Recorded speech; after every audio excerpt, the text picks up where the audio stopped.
여러분 간증 좋아하시죠? 간증 들을 때 참 행복하지 않습니까? 그런데 수많은 사람들의 간증을 들어보면 꼭 공통된 점이 반드시 있습니다. 그가 살아온 삶의 이야기거든요. 내가 이렇게 살았는데, 이렇게 잘못했는데, 또 돌이키고 돌아왔더니 뭐 여러 가지 이야기가 있습니다. 그런데 공통점이 하나 있습니다.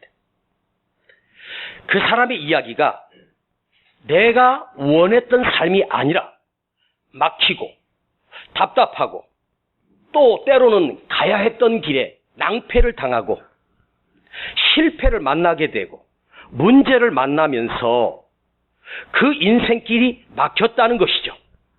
그때 병들었던가 사업이 쫄딱 망했든지 부도가 났든지 자식이 무슨 사건을 저지르고 감옥에 가든지.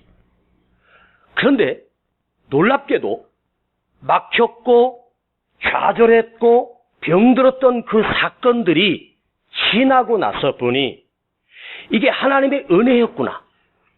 이게 하나님의 은총이었구나. 이게 하나님의 축복이었구나.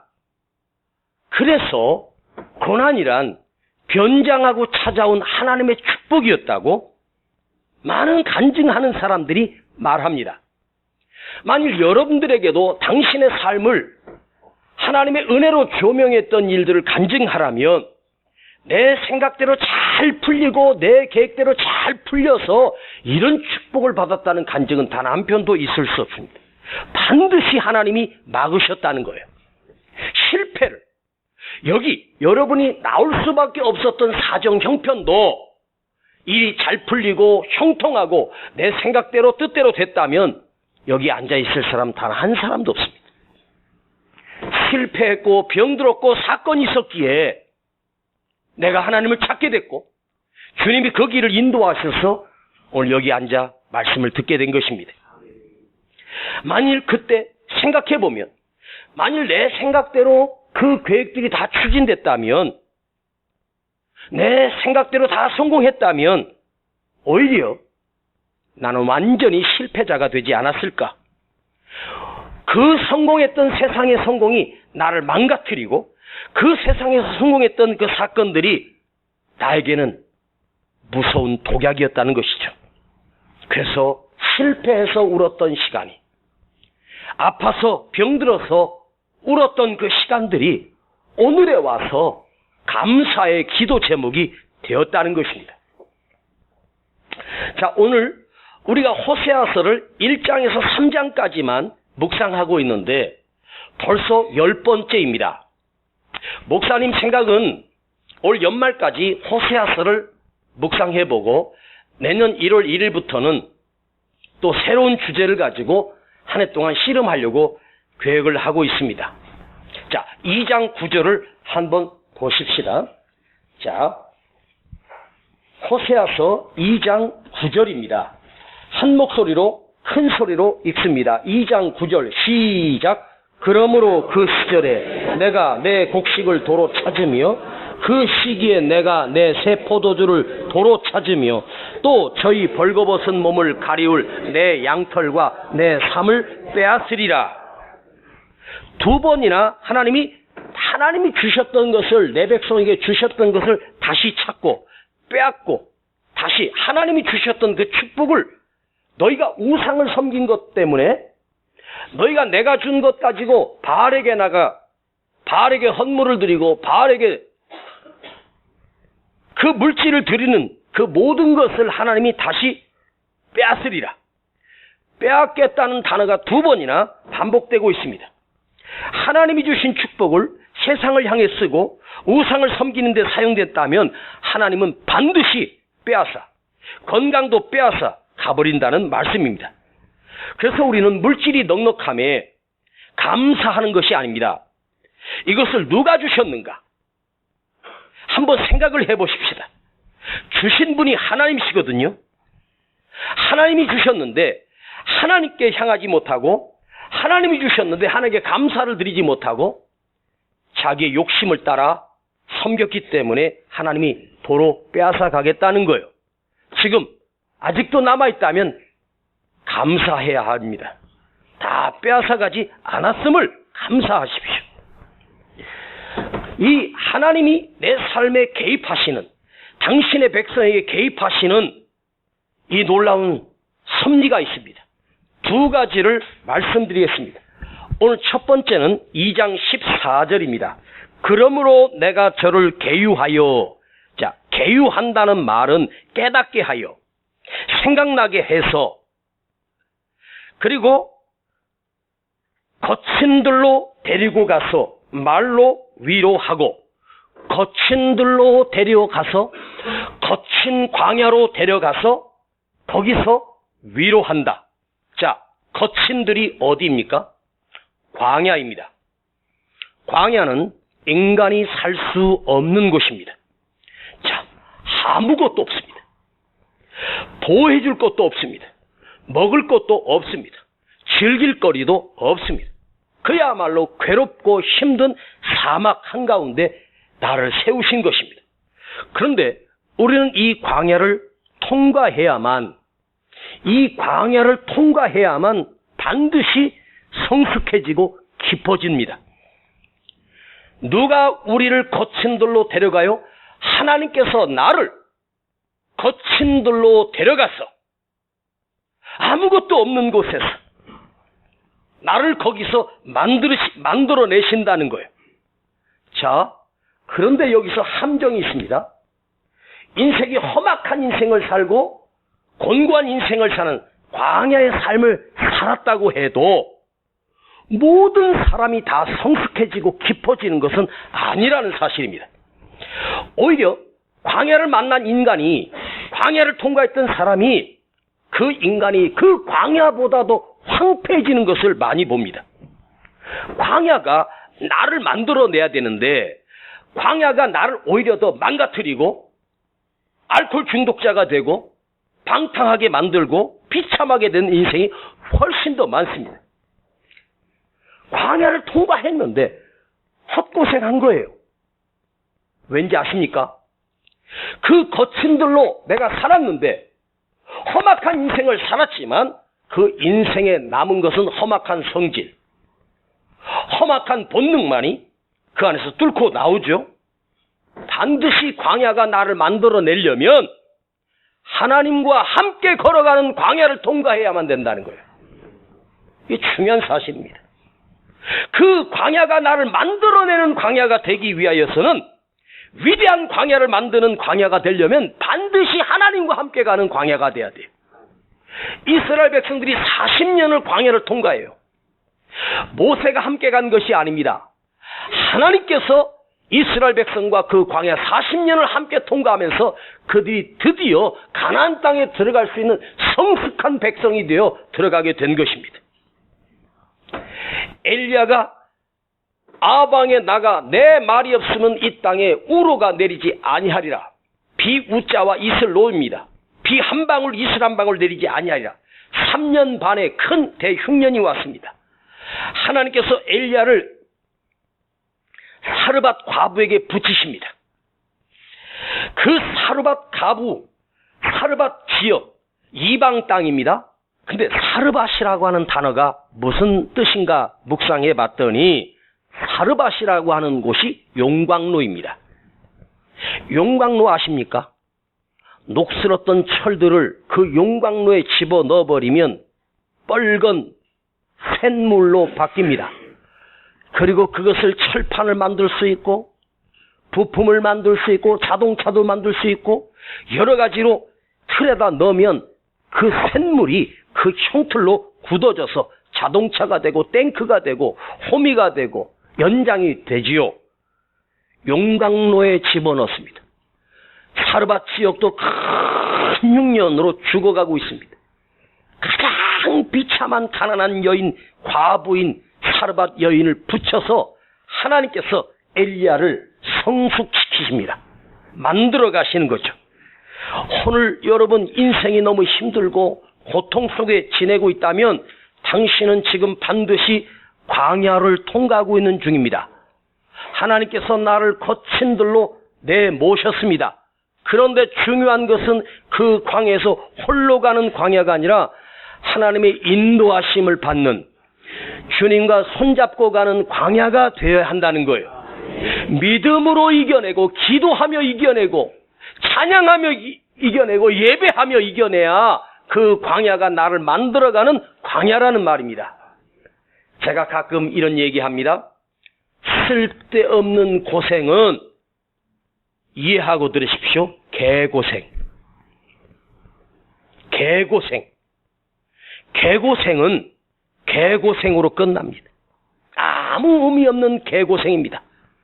내 인생을 의지하고 자기를 의지하고 내 힘으로 발버둥 치는 광야는 결코 개고난이고 개고생이고, 이걸 누가 보상해 줄 수 있으며 누가 책임져 줄 수 있겠습니까? 내가 헛된 고생하다가 인생 끝나버립니다.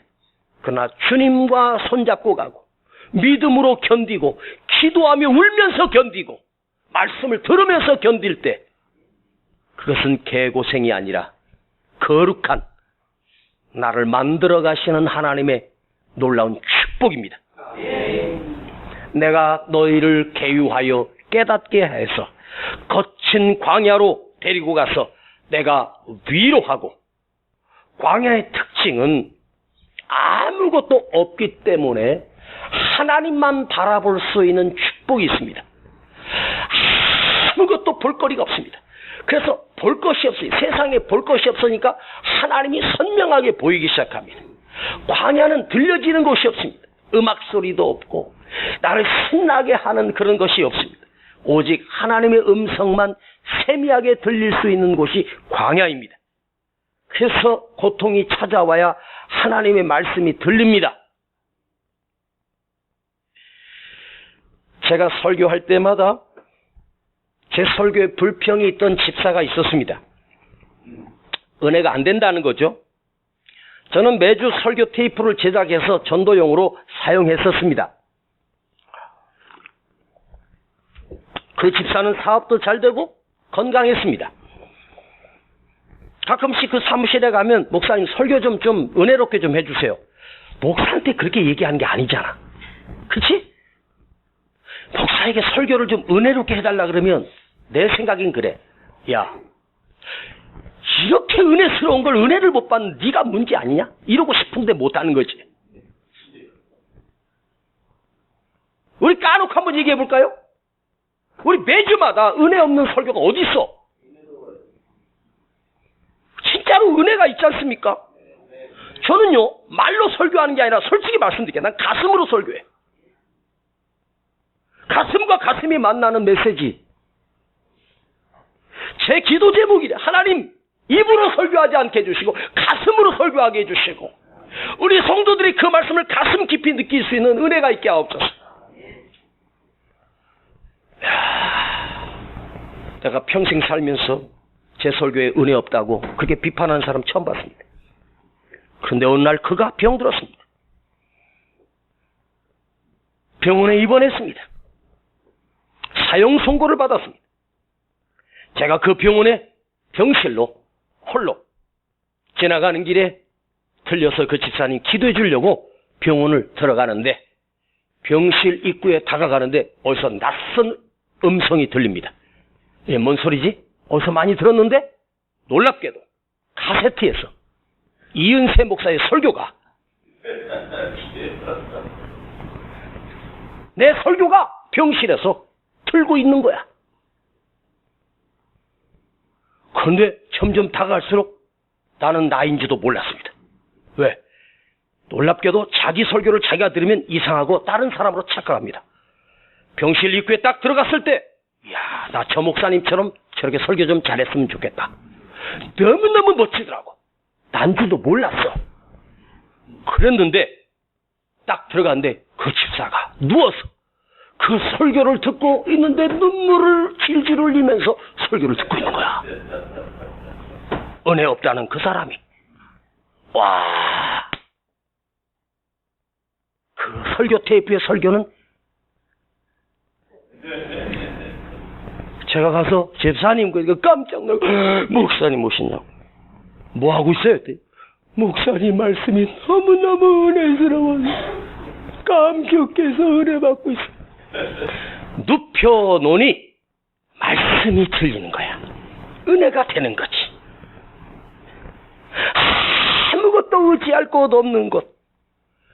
그때 하나님의 능력을 의지하는 거야. 하나님이 아니면 안 되는 거야. 주님이 아니면 안 되는 거지. 아무것도 의지할 것이 없으니 오직 주님만 바라보게 되고 주님만 의지하게 되고 주의 음성이 들리는 거야. 거친 들로 가서 위로하고. 여러분, 이 말씀의 의미가 무엇인지 아십니까? 나를 거친 광야로 데려가신 하나님이 이런 생각도 해봤어요. 겨우 위로만 해줘? 겨우 위로만 해줘? 안 가. 나 못 가. 나는 사람도 많고 친구도 많고 즐길 것이 많은 군중 속에서 모든 것이 갖춰진 이 도시에서 내가 하고 싶은 것 하고 싶은데 왜 아무것도 없는 들판으로 하나님이 나를 데려가서 위로해? 저는 이 말씀이 다시 묵상할 때 제 가슴이 너무너무 벅찼습니다. 가슴이 막 뛰기 시작했습니다. 자, 아버지 이삭을 속이고 눈이 멀었을 때 몰래 형의 옷을 입고 들어가 아버지를 속이고 축복을 받아냈던 야곱이 형이 돌아와서 화가 나서 야곱을 죽이겠다고 했을 때 엄마가 야곱을 하란 땅 삼촌 라반의 집으로 피신시켰습니다. 가서 며칠만 있다 와 그랬습니다. 성경에 정확하게 나와요. 잠깐 있다 오라고 엄마가. 그런데 그게 20년이 걸렸어요. 그가 기름병 하나 들고 그냥 옷거지 하나 들고 급하게 집을 쫓겨나와 길을 가던 중에 광야를 만납니다. 들판에 해가 졌습니다. 돌을 하나 누워 그것을 베개 삼아 그 벌판에 누웠습니다. 그때 그 밤에 하나님이 그에게 찾아오셨습니다.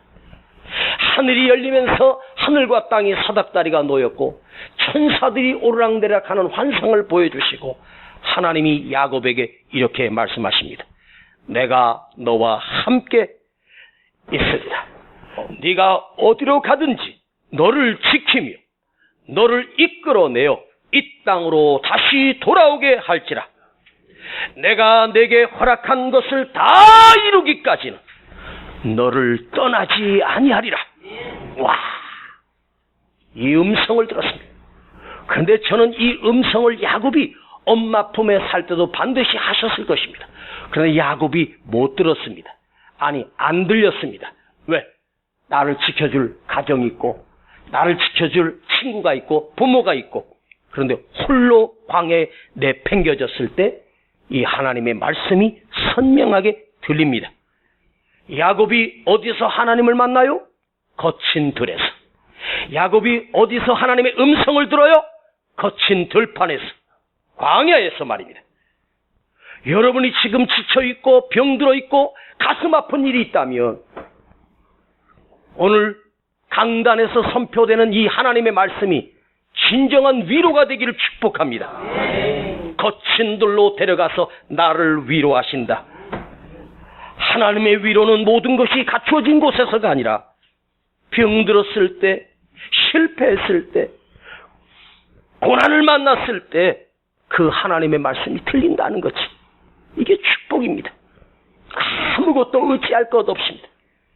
그것이 의지할 것이 없을 때만 하나님의 말씀이, 하나님의 음성이 선명하게 들려지고 진짜 위로를 경험하게 하십니다.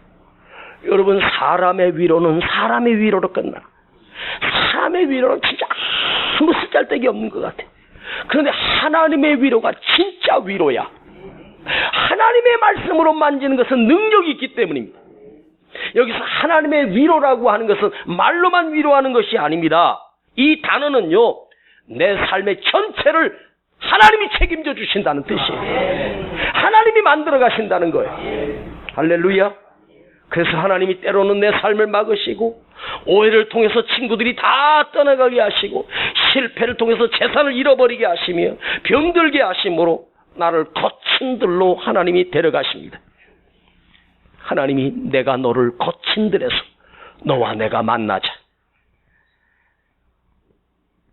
그때 하나님이 나를 진짜 만져주신 하나님이 위로하시는 은혜가 여러분의 있기를 축복합니다. 이제 하나님이 개입하시는 두 번째 메시지는 15절입니다. 자, 15절을 읽고 말씀을 들으십시다. 시작. 거기서 비로소 저의 포도원을 저에게 주고 아골 골짜기로 소망의 문을 삼아 주리니 저가 거기서 응대하기를 어렸을 때와 애굽 땅에서 올라오던 날과 같이 하리라. 빼앗겼던 것을 하나님께서 다시 회복시켜 주신다는 것. 여러분 오늘 걱정하지 마십시오. 혹시 빼앗겼던 것이 있다면, 손해본 것이 있다면, 잃어버린 것이 있다면 하나님이 오늘 이 시간 여러분에게 다시 회복시켜 주신대요. 할렐루야. 다시 회복시켜 주신대. 누가? 하나님께서. 아셨습니까? 그런데 아골골짜기로 소망의 문을 삼아, 이 단어가 걸립니다. 아골골짜기가 뭔가? 여러분, 아골골짝 빈들에도 복음 들고 찾아가서 뭐 이렇잖아요. 아골골짝 그러면 기분 나쁘잖아요. 뼈다구들이 사람의 송장을 던진 골짜기, 뼈의 골짜기, 아골골짜기를 소망의 문을 삼아 가능케 하시는, 하나님이 만들어내시는 소망의 문을 삼아. 그런데 이 아골골짜기를 제가 설명을 해야 됩니다. 아골골짜기가 어떻게 생겼냐면, 이스라엘 백성이 여리고성을 정복할 때 하나님께서 돌라고 하는 그 바퀴를 두고 그 큰 성 여리고성이 무너지고 여리고성을 정복했습니다. 그때 하나님께서 여호수아에게 그 성에 있는 것을 탈취하거나 감추는 자가 없게 하고 다 죽이라고 했습니다. 그런데 단 한 사람, 아간이 너무 신기한 보물들, 귀한 옷들을 몰래 숨겨가지고 집에 와서 자기 장막에 땅을 파고 거기다가 묻어버렸습니다. 아무도 몰랐습니다. 그런데 그 다음에 조그만 성이 아이성입니다. 이름처럼 아이성. 아이고, 뭐 군대 한 100명만 데리고 와도 저건 박살날 수 있습니다. 그런데 갔다가 박살났습니다. 그때 여호수아가 죄를 무릅쓰고 하나님 앞에 울며 기도할 때 하나님의 음성이 들립니다. 너희 진중에 죄가 숨겨져 있느니라. 지파들을 모으고 제비를 뽑았는데 아간이 발각됐습니다. 바로 아간의 그 자기 집 땅 속에 파봤더니 거기에 하나님의 말씀을 어긴 숨겨진 아간의 죄가 발견됩니다. 그때 그 아간을 아골 골짜기로 데려가 처단시키고 거기에다가 뼈를 던져버렸습니다. 아골 골짜기, 아골, 괴로움, 고통, 아픔, 슬픔, 저주의 땅, 이게 바로 아골의 뜻입니다. 저주의 땅, 슬픔의 땅, 괴로움의 땅을 하나님께서 소망의 문으로, 이 세상의 희망이 아닌 하나님의 소망의 문으로 나를 삼아주신다는 거예요. 여러분이 지금 아골골짜기에 있습니다. 저주의 고통 속에, 슬픔의 고통 속에, 괴로움 속에 있는데 하나님께서 그 아골을 하늘의 소망으로 바꿔주신다고 말씀하고 계십니다. 할렐루야. 이 얼마나 감사할 일입니까? 내가 잘한 것 하나 없는데 아버지는 내 삶을 역전시키는 소망의 문을, 소망의 은혜를 부어주신다는 거예요. 오늘 여러분, 힘든 일을 만났지만 내가 지금 살아있음에 감사하십니까? 내가 살아있다는 것 하나만으로도 얼마나 감사한 일입니까? 여러분, 살아있음을 한번 감사해 보십시오. 미국으로 온 가정이, 이민을 간 가정이 있었습니다. 그곳에서 장사를 해서 큰 돈을 벌었습니다. 습관적으로 주일날 예배는 드리러 갔지만 하나님의 은혜를 잃어버리고 돈 버는 재미로 살던 어느 집사가 어느 날 밤, 그 깊은 밤에 그 집에 창문을 열고 흑인 강도 2명이 권총을 들고 침입했습니다. 갑자기 들어가더니 그 흑인 강도가 총을 머리에다가 겨누고 Want a money, I want a money, money, money. 그 순간 엎드려서 벌벌 떨면서 I am not money, 돈이 없어요, 돈이 없어요. 그 다음에 그 어둠 속에서 탕탕탕 하는 소리를 듣고 그는 정신을 잃었습니다. 의식을 잃어버리고 한참 만에 살짝 의식이 돌아왔습니다. 얼마의 시간이 흘렀을까? 살짝 깨어서 보니 자기가 지금 병원의 수술대 위에 누워있는 것 같긴 한데 의식이 희미합니다. 자기 앞에 뿌연 조명, 동그란 조명, 수술대 조명이 살짝 눈을 뜨는데 보이는 듯 합니다. 하얀 가운을 입은 사람들이 막 부지런히 움직이면서 뭔가 내 몸이 쓸려지고 찢어지고 수술용 칼과 가위들이 달그락달그락 하는 소리가 내 귀에 들리기 시작합니다. 그때 옆에 있던 한 간호사인지 의사인지 마취가 깬 것입니다. 다시 마취액을 그 링겔에다가 같이 넣고 나서 또 의식이 살짝 희미해지고 의식을 잃어버렸습니다. 수술용 조명들이 내 앞에서 번쩍번쩍 거리는데 내가 지금 어디에 있는지 몽롱한 상태로 있습니다. 근데 그 순간 한 남자의 음성이 내 귀에 들렸습니다. 그 음성은 자기를 수술하고 있는 의사의 음성이었습니다. 이거 아무래도 이 사람 힘들겠어. 심장을 뚫고 나갔잖아. 호흡이, 맥박이 점점 죽어가고 있어. 가망 없네. 대충 꼬매자고. 그 의사의 말이 내 귀에 들리는 그 순간 마치 죽음의 사자가, 저승사자가 나를 끌고 가는 말처럼 나를 절망하게 만듭니다. 나는 이렇게 죽는구나. 나를 이 죽음의 골짜기를 저 저승사자가 끌고 가는구나.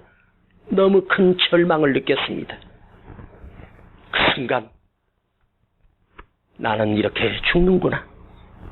가족도 볼 수 없고 아내도 볼 수 없구나. 나는 아직 할 일이 많은데.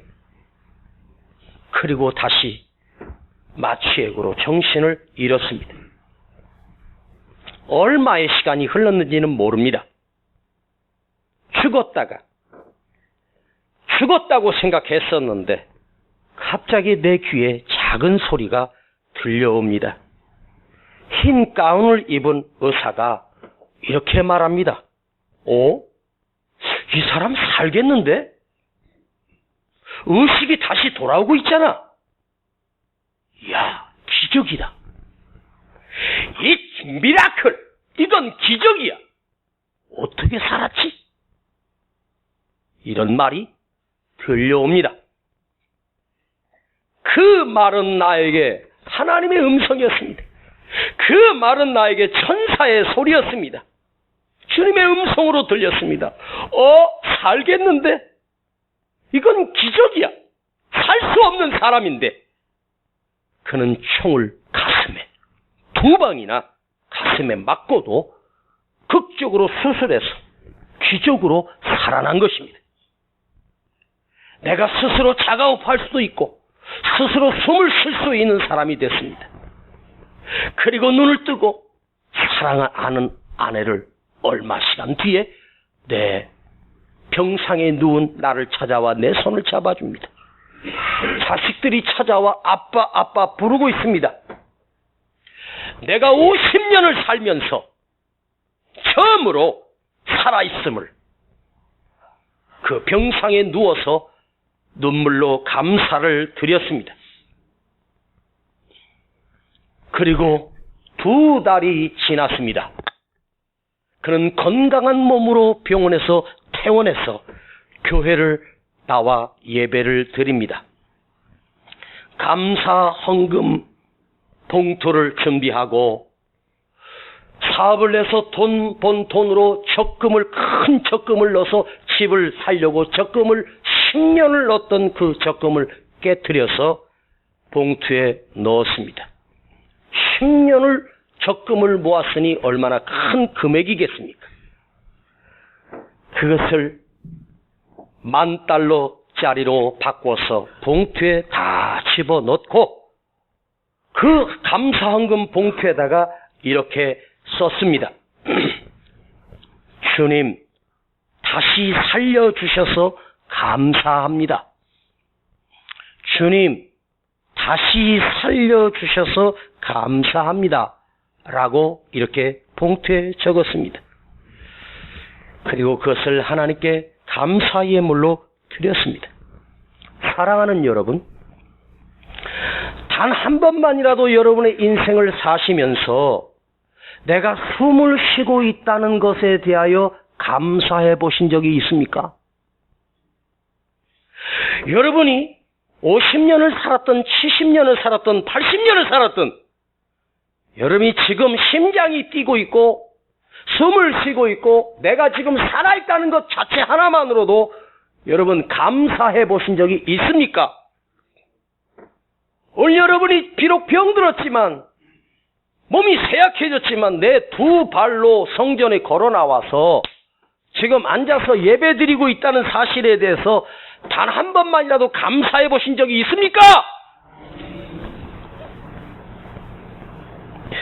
큰 사고를 심장에 권총 2발을 맞고도 수술해서 성공해서 다시 생명을 얻은 이 사람, 죽음의 골짜기를 경험한 이 사람이 죽음을 경험한 뒤에서야 이분은 일상적인 것들이 얼마나 소중한 것인지, 보통의 일들이 얼마나 감사한 것인지 52살에 깨닫게 되었답니다. 여러분, 오늘 우리가 늘 경험하고 있는 일상적인 일입니다. 매주 주일 11시면 성전에 모여서 목사님의 하나님의 말씀을, 은혜를 받고 있지 않습니까? 이게 일상적인 일이지만 얼마나 귀하고 소중한 일인지 여러분 아십니까? 이건 기적 같은 일입니다. 여러분이 언제나 이은세 목사님의 설교를 평생 들을 거라고 착각하지 마십시오. 물론 더 훌륭한 목사님이 더 좋은 설교를, 더 은혜스러운 설교를 들을 수도 있지만 영원하지 않다는 것입니다. 한 시간 한 시간을 소중히 귀하게 들으십시오. 이 말씀을 들을 수 있다는 것은 기적입니다. 이 말씀을 들을 수 있다는 것에 감사하십시오. 다음 주에는 2019년 추수감사절입니다. 추수감사절이란 한 해를 하나님이 먹이시고 입히시고 살게 하심을 감사하는 날입니다. 나는 이 추수감사절이 있다는 것이 얼마나 교회의 축복인가. 여러분이 이번 추수감사절에는 내가 살아있음을 감사하는 마음으로 감사 예물을 준비해서 한번 드려보십시오. 여러분의 생명값을 여러분이 한번 들어보십시오. 내가 살아있음을 감사드립니다. 총을 맞고 큰 수술을 2번이나 하고 간신히 목숨을 구한 이 성도가 2달 만에 교회에 나와서 눈물로 예배를 드리면서 10년 적금을 깨트려서 그 감사헌금 봉투에 주님, 나를 살려주셔서 감사드립니다. 여러분이 살아있음을 한번 감사해 보십시오. 70이라면 70년을 살겠다는 건 기적 아닙니까? 60이라면 60년을 살아있음을 감사할 일이 아닙니까? 여러분도 감사헌금 봉투에 이렇게 한번 써보십시오. 주님, 나를 살려주셔서 감사합니다. 지금까지 살게 해주심을 감사드립니다. 라고 한번 감사해 보십시다. 사랑하는 여러분, 여러분이 어떤 힘든 일이 있다고 해도 지금 살아있지 않습니까? 지금 살아있습니다. 살아있으니 여기 듣고 있고 예배하고 있지 않습니까? 내가 살아있다는 것을. 하나님은 나를 거친 들로 데려가서 거기서 위로하시고 하나님께서 빼앗아갔던 것을 다시 회복시켜 주신다는 거예요. 감사합니다. 내가 지금 살아있음을 감사. 나는 이 말씀을 준비하면서 얼마나 많이 울었는지 아십니까? 내가 살아있다. 그리고 적지만 나를 세종학교의 담임 목사로 세우시고 저는 수많은 목사님들 중에 솔직히 말씀드릴게요. 나처럼 하나님의 은혜의 말씀을 나에게 주신 목사가 있을까? 저는 하나님께서 그 많은 주의 종들 가운데서도 이은세 목사에게 주신 하나님의 메시지와 은혜는 그 누구하고도 비교할 수 없는 놀라운 은혜를 주셨다고 나는 확신합니다. 이 은혜를 내가 누리고 있구나. 이 하늘의 비밀을 내가 선포하고 있구나. 지금 내가 살아있음에 너무나도 감사드립니다. 한번 여러분의 입술로 이 시간 고백하십시오. 내가 살아있음을 감사드립니다. 시작. 한 번 더요. 한 번만 더 합시다. 기도하십시다. 아버지 하나님, 50년 동안이나 60년 동안이나 70년 동안이나 80년 동안이나 내 심장을 뛰게 하셨고 내 코끝에 호흡을 주장하신 아버지 하나님 감사드립니다. 그 누구처럼 총에 맞은 경험은 없지만 내가 지금 살아있음을 인하여 감사드리며 오늘도 이 하루를 주어져서 오늘 이 거룩한 주일에 주님 앞에 나와 예배드릴 수 있음을 감사드립니다. 예수님의 이름으로 기도하옵나이다. 아멘. 내게 주어진 하루를 감사합니다.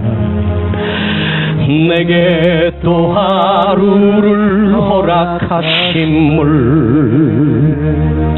이 하루도 헛되이 보내지 않으며 살기 원합니다.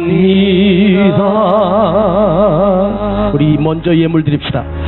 이런 은총 받을 만한 자격 없지만 주의 인자하심 힘입음으로 이 하루도 내게 주어졌음 인하여 감사드립니다. 이 하루도 정직하게 하소서. 이 하루도 친절하게 하소서.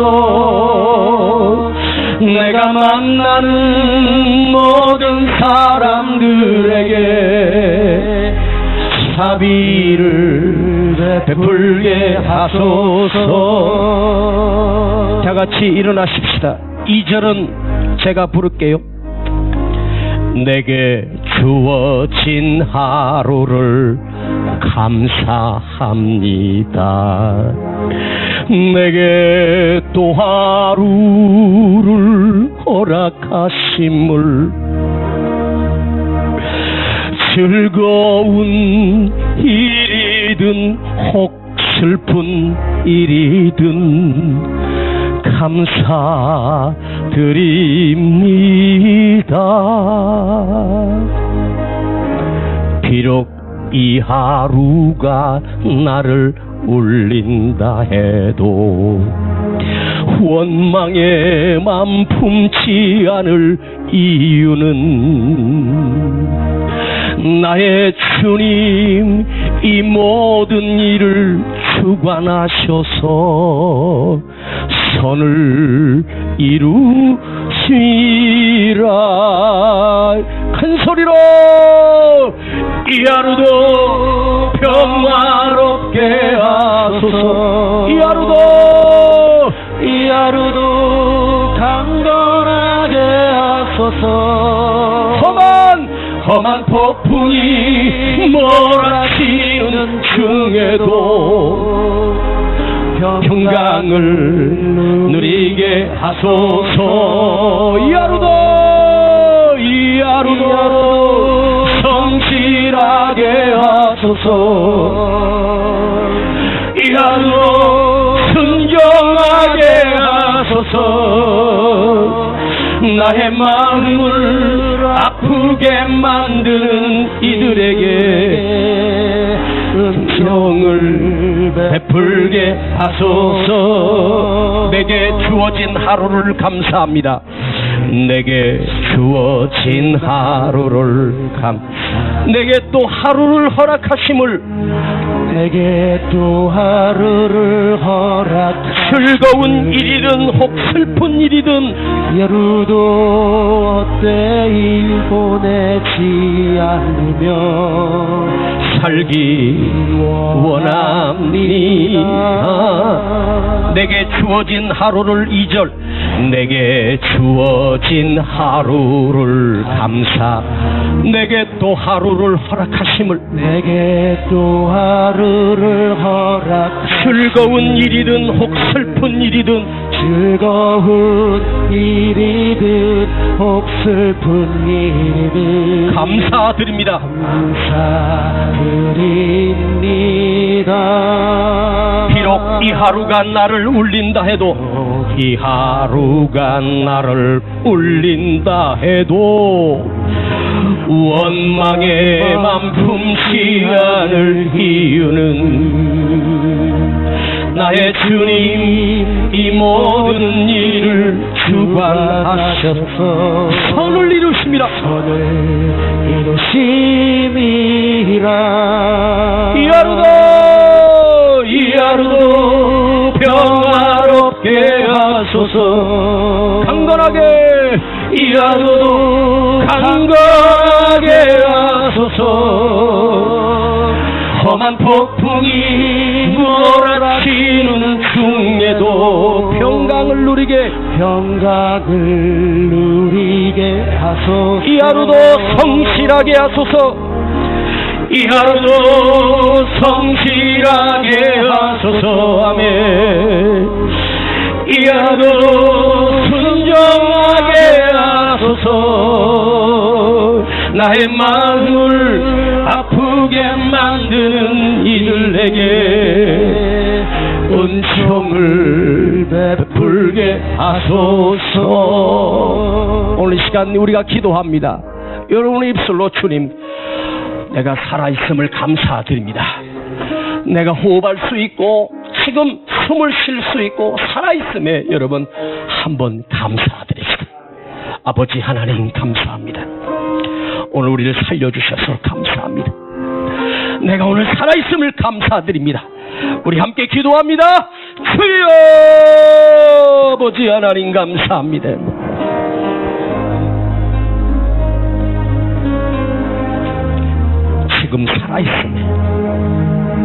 지금 살아있음을 나를 살려주셔서 오늘 이 하루도 허락하시고 주여 은혜 주심을 감사드립니다. 아버지 감사합니다. 살아있음을 감사드립니다. 주여 은혜를 주시고 말씀을 주시고 은총 주셔서 오늘 내가 살아있음에 감사드립니다. 내가 살아있음을 나를 또 살게 하시고 수많은 고비를 넘게 하시고 살아있음을 감사합니다. 살아있는 것에 감사를 드립니다. 이것을 알게 해주시고 깨닫게 해주셔서 감사드립니다.